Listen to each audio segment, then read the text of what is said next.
Kathryn, very good to have you on the program. Nice to know that you're a long-time member of our community at AU Manufacturing, and it's a treat to be speaking to you. Thank you, Brent. It's really nice to be speaking with you too. Normally we ask guests the first question of how did you get here and what do you make? You're not quite a manufacturer, but you're very much involved in community, as I said. I think we might revise the question to be, tell me a little bit about your career path and some of the things that have brought you to where you are now and your research specialty of innovation districts. Sure. I will answer your first question as well. What do I make? I make knowledge as an academic. That's the job of an academic, is to make knowledge. And knowledge is something that is made, not discovered. It comes through discoveries, but it is something that is made. And the creative side of being an academic is really involved in that process of observing, analysing, exploring, asking questions, finding out some answers, and then pulling all of that together into something that becomes sort of a knowledge asset. So in terms of the making, that's what I would consider it is that I make. And I come to this PhD from a number of years in my own career. I'm not a spring chicken, but I've got a few years of various bits and pieces under my belt. More to the point, my work focuses on innovation districts, and I spent 5 years working at Tonsley Innovation District here in the southern suburbs of Adelaide, which is, of course, the repurposing of the Mitsubishi car factory as it used to be. So 5 years working there at Tonsley, and my role there was with the New Venture Institute. I was the Deputy Director Enterprise with the New Venture Institute, which is Flinders University's Centre for Innovation and Entrepreneurship. Prior to that, so that's about 5 years there, and that was really from the beginning of Tonsley. So those early days, we were one of the anchor tenants there. And so I really got to see it grow from the idea, the vision, into sort of its first baby steps, if you like, and starting to get some strides. Before that, I'd actually been working at Flinders University in another sort of managerial kind of role, managerial and stakeholder role, with a unit that was funded under structural adjustment funding. And our job was to connect the university as, if you like, a knowledge partner to the Southern Adelaide region in the face of, so the Southern Adelaide region had lost its two major employers. It had lost the Port Stanvac oil refinery and it had lost the Mitsubishi car factory. So in a matter of a few years, the two major employers of the region were gone and the region was having to look at what it would do. So in that capacity, I was also part of the questions with local government, some state government, certainly the university and other stakeholders, around what was going to happen with this empty factory. So from a stakeholder perspective, which is the role that I was in, certainly wasn't a decision maker in any of that, but interested in the conversations that were going on around all of that and the visions that were coming out of this need to redirect, not only redirect the economy, but to redirect what people felt about where they lived and what this place was. So I guess those were kind of the two really defining experiences that I'd had. And then I'd moved away from my role at Tonsley and at the New Venture Institute, and I was working in my own consultancy, doing some consulting to the northern suburbs actually here in Adelaide, and came across my desk a request for expressions of interest in this PhD. And I thought, well, actually that sounds really pretty good. So I guess that's sort of what I bring into the role and a bit of the background career. It's broader than that. So if you scratch the surface a little bit further, I go back even into art sponsorship management and learning as a lifelong basis to careers and a few other bits and pieces. So I'm probably what I call a specialist generalist. And now here I am doing a PhD, which is very focused on being narrow and deep. And it's been fun. Great, full of paradoxes today. Yeah.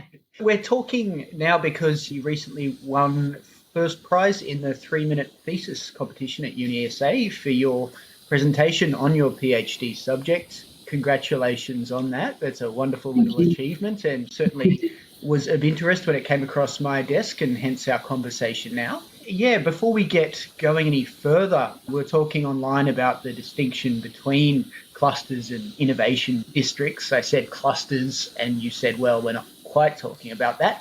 Tell me about innovation districts, how they're different from clusters and how we should understand that subject. Oh, gosh. I mean, I'll try not to talk for the next 2 hours and talk your arm off. This is something absolutely that I've sort of had to dive into in terms of looking at what I'm looking at. So I started out, my question initially was, how do innovation precincts create the kinds of proximities that are valuable? And I should mention it's an Australian Research Council project that I'm funded under, which is wonderful, but it also means that I'm part of this project called Future Work, Future Communities that looks at the broad impacts of the exit of automotive in Australia. My own small part responded to a request to look at repurposing of post-industrial sites. So I started there, and then I've followed a circuitous path of research after that point. But certainly one of those first questions that I was asking myself was, how do these innovation districts or precincts create economically valuable proximity, or how do they leverage that? So we know that they are geographic proximity. I'll talk about how these come into clusters as well.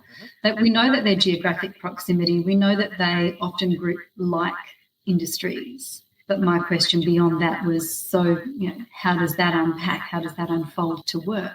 I guess that one of the differences with clusters, and the cluster idea was really popularised by academic Michael Porter in the late 1990s. It is still a valuable way that we talk about industrial concentrations. And I know there's a recent report out from the CSIRO that speaks to tech clusters. Porter's version of a cluster is something along the lines of an integrated network of firms that cooperate competitively as part of an extended supply chain. So they tend to be in a given sector, sort of in an industry vertical. That's one of the distinctions of the cluster. So you'll have a wine cluster or you'll have a tech cluster. And then they will, they'll aggregate or group together the various elements that they need.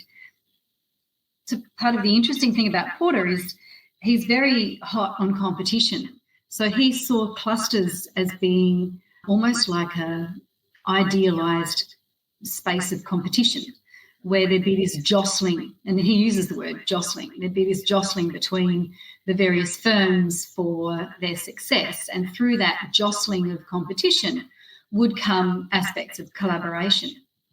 And as I said, very valuable still. If we go back further than the 1990s, we can actually go back to the 1890s, and one of the founders of modern economics, Alfred Marshall, who observed what he called industrial districts. And these were places where industry was concentrated again. And he called this thing an industrial atmosphere, nothing to do with steam power pollution. It wasn't the kind of atmosphere he was talking about. The atmosphere that he was talking about was his term for the interactions and the relationships that he saw there and how they contributed to new businesses forming and new industries. He actually called it something in the air. So something a lot more nebulous, I guess, and maybe hard to grab hold of.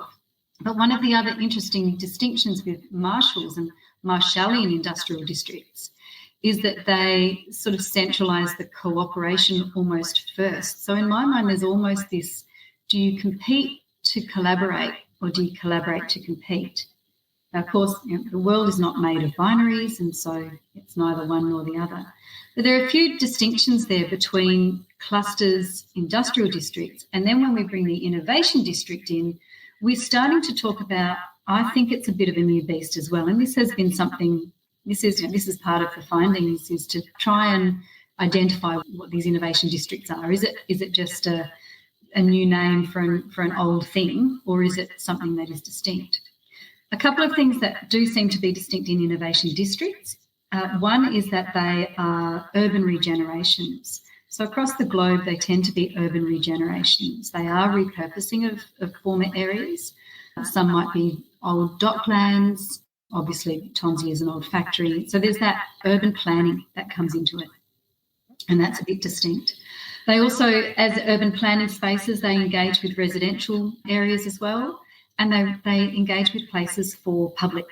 So there's all of those sorts of elements and aspects that come together in innovation districts that just make it a bit of a different concept to cluster.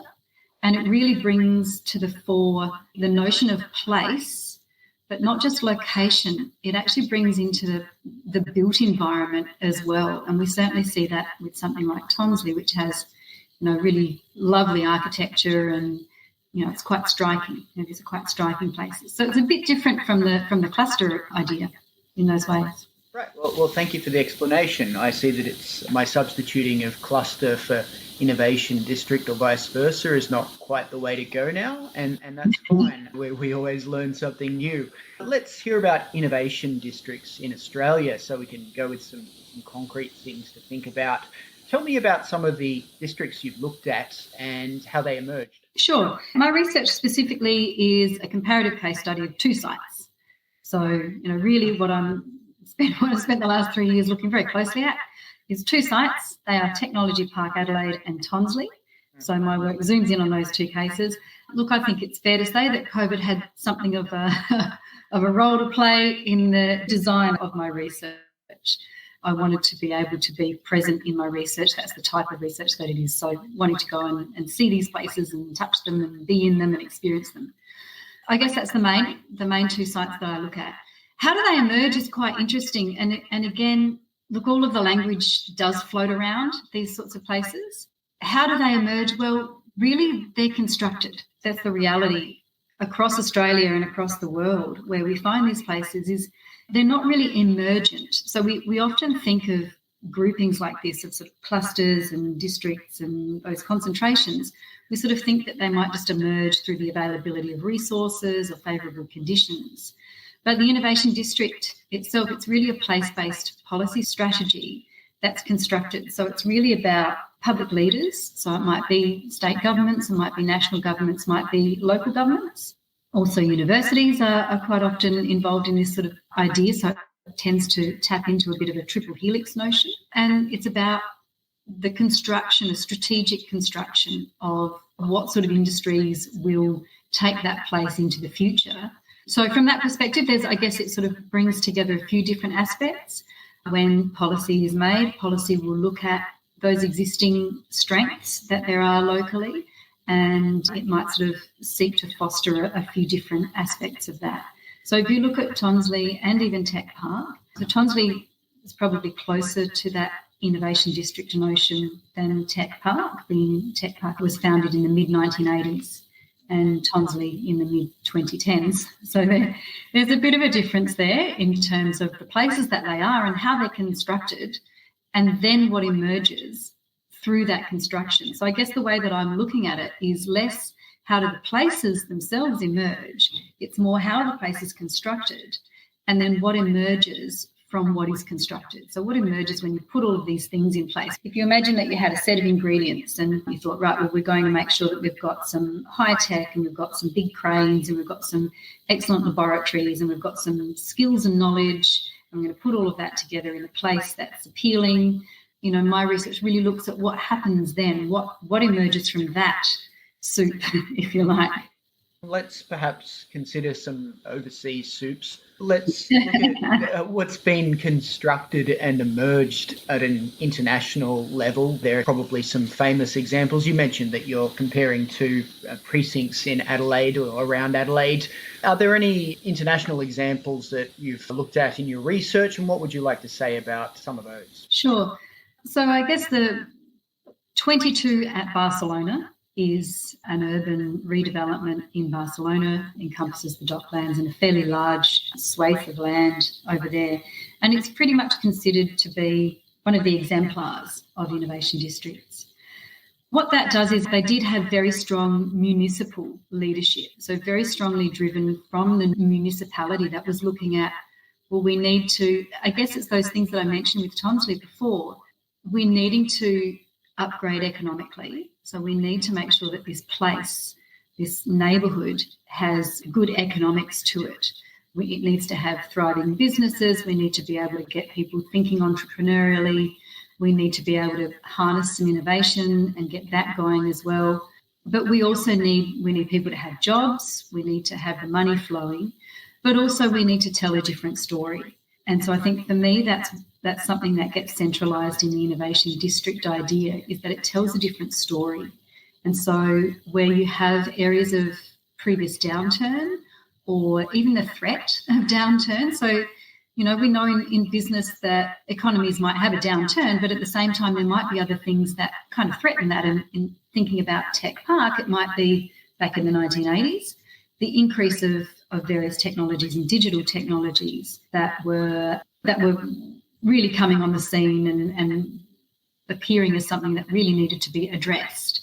And there's almost that notion of if we're not on board, we will be left behind. So you have not only the economic downturn that's already happened that you might need to respond to, but you might have what's coming on the horizon that you need to be proactive towards as well. And so 22 at Barcelona is an encapsulation of all of those different aspects and elements. But one of the other things that it did quite strongly, and this has come through in how it's used as an example, is the place quality. So what is it like as a place? And this kind of taps into the work that Richard Florida did, and we all know about creative cities and creative class and the amenity factor of places. And that taps into the ways that we work now, which is probably definitely different to how we used to work. The 9-to-5 drive to work, stay there, drive home, and that's the end of your day. We find workplaces, the amenity factor of workplaces is we want to be able to go and sit outside for lunch or have a walking meeting. We might want to be able to ride to work and have end-of-journey facilities. All of those amenity aspects that are really part of the urbanisation side of things and side of innovation districts is important as well.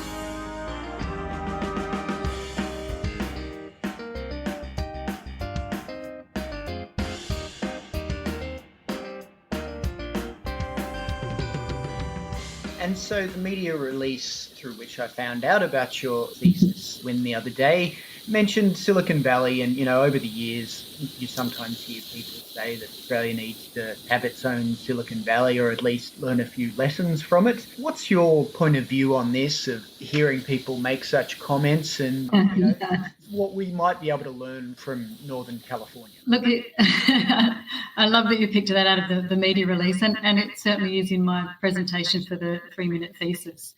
And of course, I'm now in the Asia Pacific finals, and you will be able to see mine and other researchers' 3 minutes on the University of Queensland 3-minute thesis website if you wish to have a look on the 25th of September. I shall.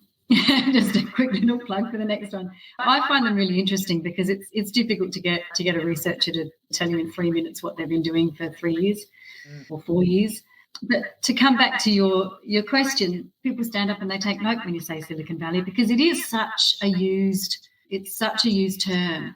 So yeah, this notion of Silicon Valley has really become a kind of a shorthand, not so much for Silicon Valley, the actuality, but almost for Silicon Valley as it is in our imagination.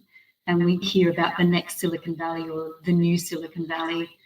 And that's actually been going on for a really long time. I think one of my media articles from back in the 1990s refers to Tech Park as the next Silicon Valley.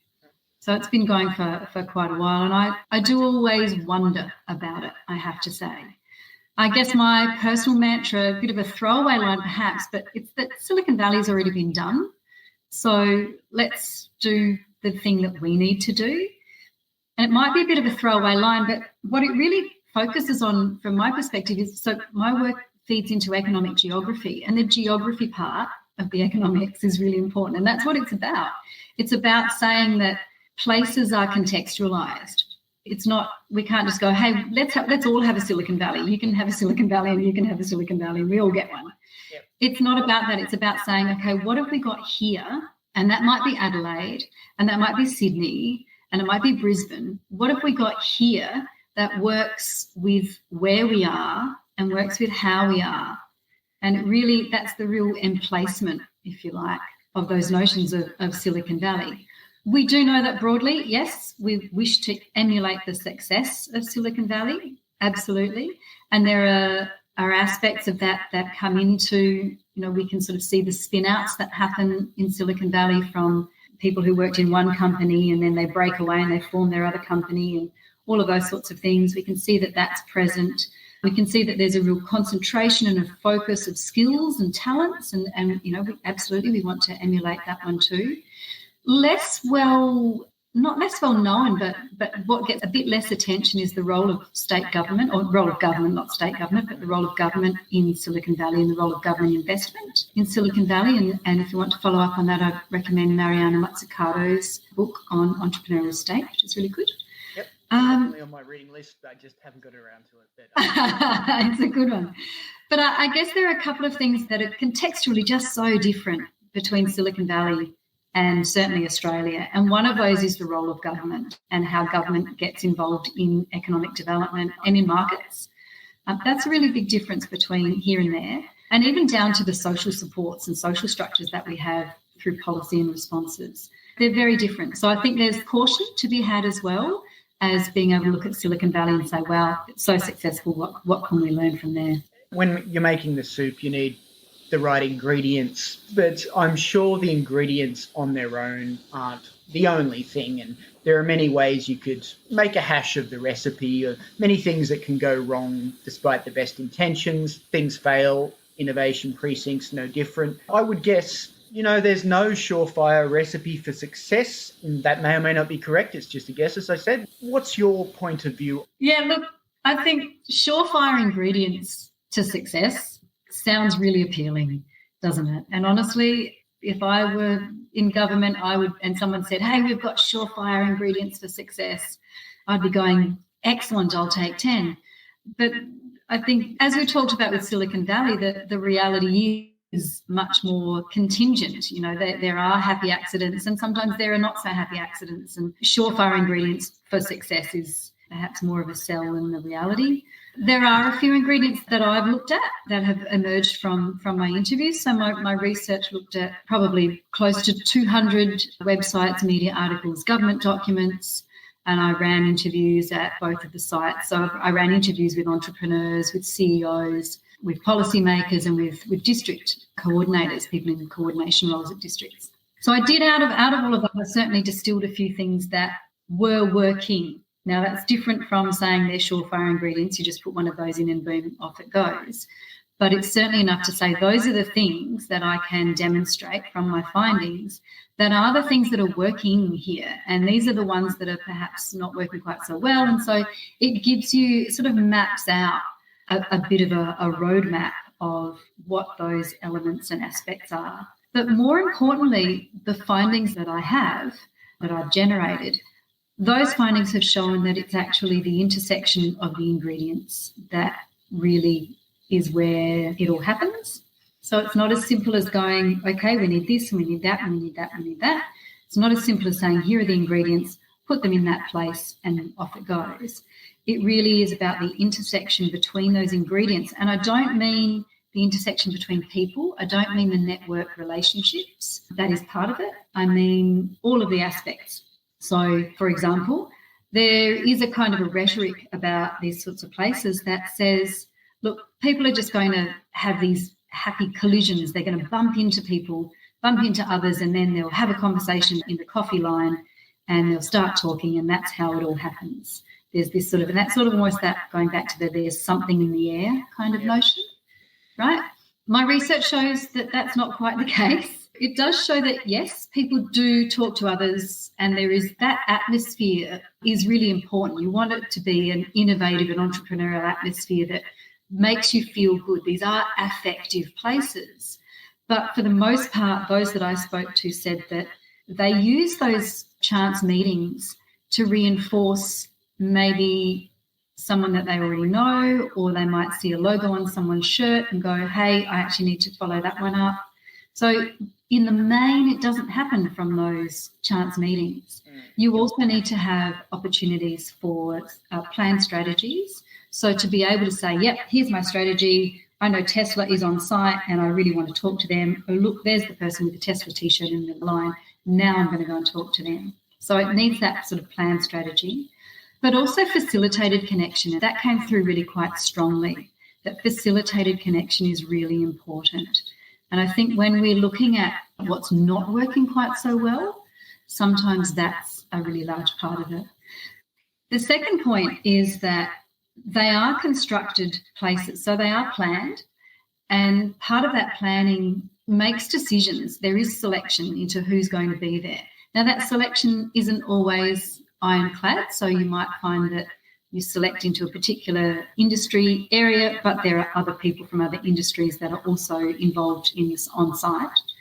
But the point of that plannedness of it is that the place itself, the district itself, needs to be able to connect up who is there, what they do, and how to reach them.